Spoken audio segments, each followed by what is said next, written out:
¿Película favorita del año? Lo sería sin duda si no estuviera La Sociedad de la Nieve. And landed right on my face. Boom, splat, stab me in the back, I'm bruised.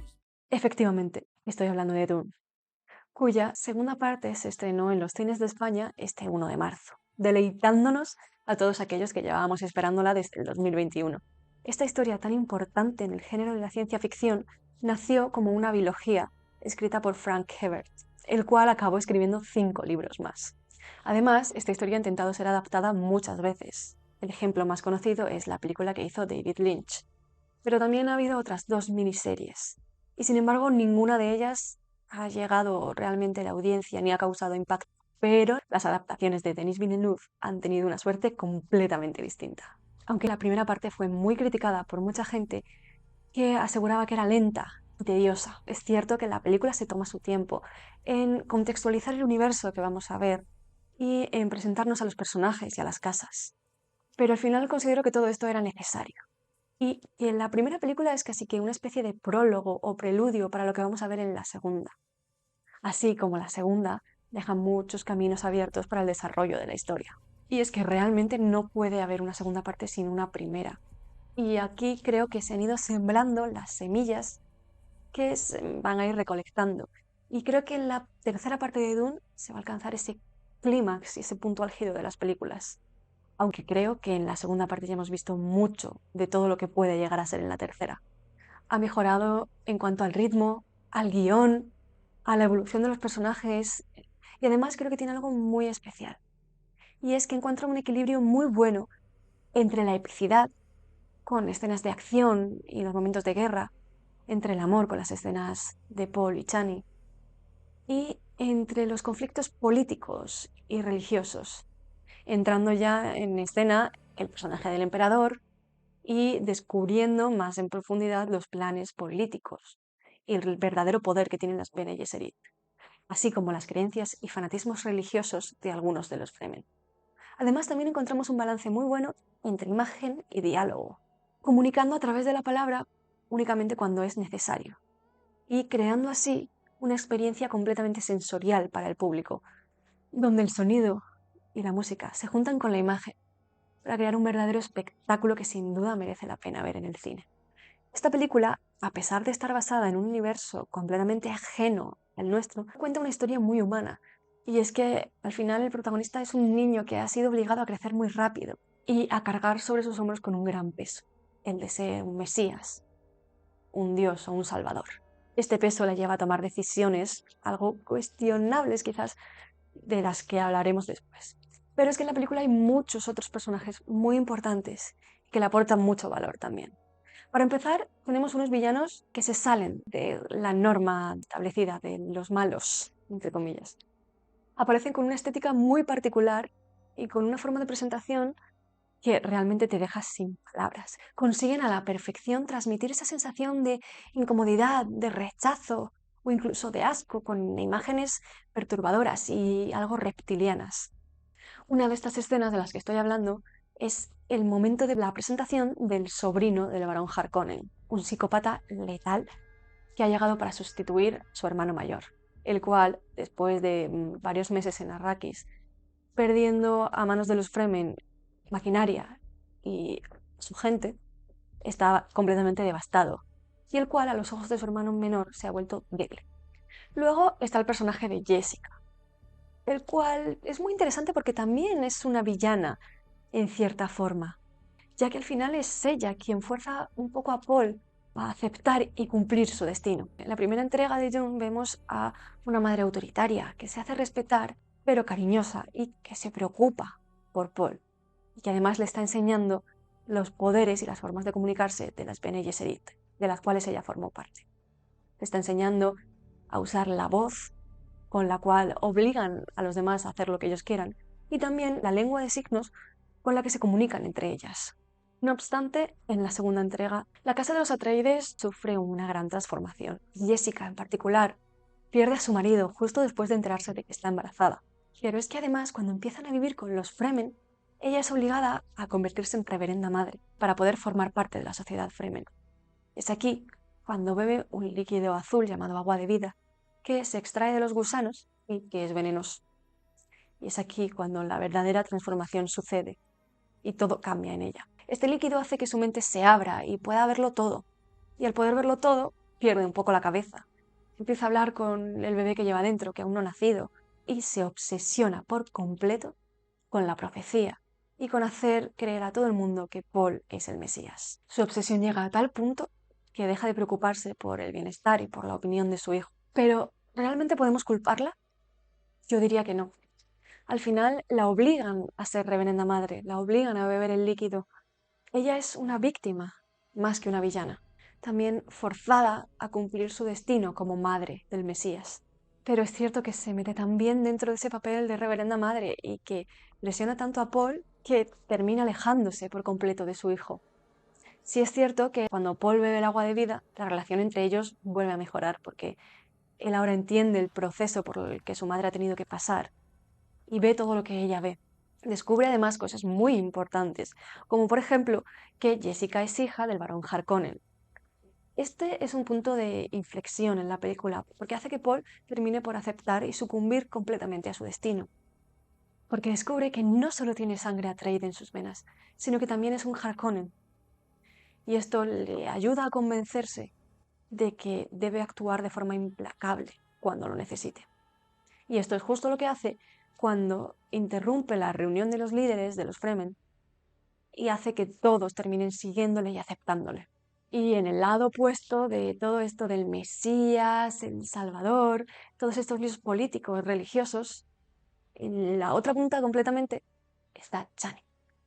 Ella es una chica Fremen, joven y más ajena a todo el tema religioso y las creencias y profecías de los Fremen, y que además, inevitablemente, se enamora de Paul. Ella es una chica dulce, pero también es una guerrera. Chani ayuda a Paul a conocer mejor las costumbres de los Fremen y a introducirse en su cultura y en su sociedad. Ella, de alguna forma, humaniza a este personaje que a medida que avanza la película cada vez vamos viendo más como un dios, un salvador, alguien superior a los demás. Ella hace que todo esto desaparezca porque cuando están juntos, él simplemente es un adolescente experimentando su primer amor. He de confesar que la escena en la que se besan por primera vez volvió loca a mí, yo adolescente, que amaba sipear personajes ficticios. Durante unos 15 segundos de película, esa persona volvió a resurgir, porque fueron, es tan adorable, eran una pareja tan bonita. Te querré mientras respire.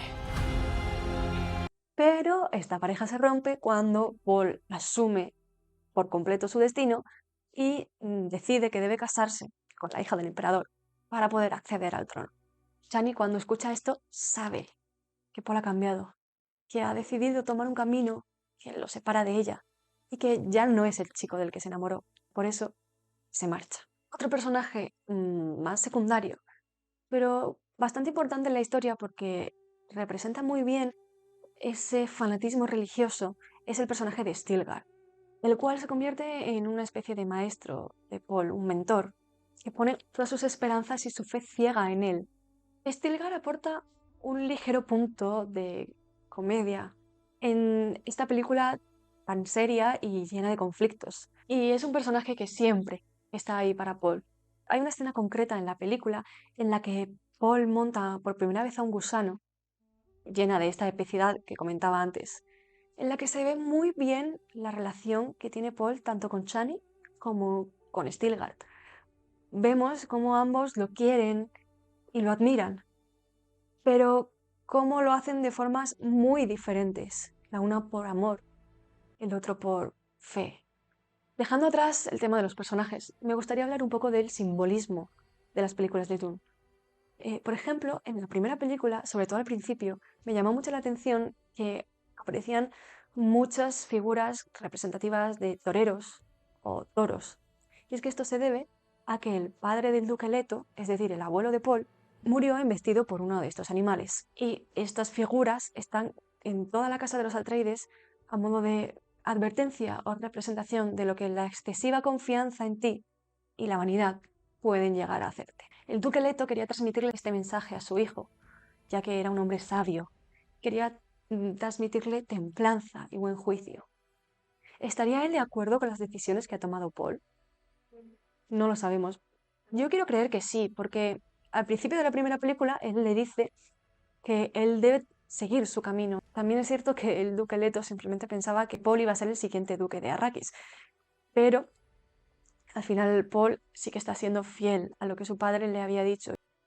Otro simbolismo que he encontrado en las películas y que me parece muy interesante es el de la bañera del barón Harkonnen, el cual se sumerge en un líquido negro que parece petróleo y que casi al instante nos introduce en la cabeza ideas de algo tóxico, peligroso, precisamente lo que es el barón Harkonnen. Y además, cuando este hombre se hunde en la bañera, sube hacia arriba un líquido amarillento, que podría simular incluso un líquido amniótico, ya que este hombre fue casi asesinado por el duque Leto y necesitaba curarse y meterse en esa bañera para poder sobrevivir. Quizás esto es una representación de esa forma de renacer del barón Harkonnen, que además vuelve a la vida de una forma mucho más oscura que antes. Por último, algo que me llamó mucho la atención, también de la primera película, fue la estación ecológica experimental que se encuentran cuando Paul y Jessica están huyendo de los Harkonnen. Esto es una pequeña representación de lo que el planeta Arrakis sería de no ser por la especie. Si ese elemento tan valioso y codiciado no hubiera estado allí, el planeta podría haber estado lleno de tierras fértiles y haber proliferado.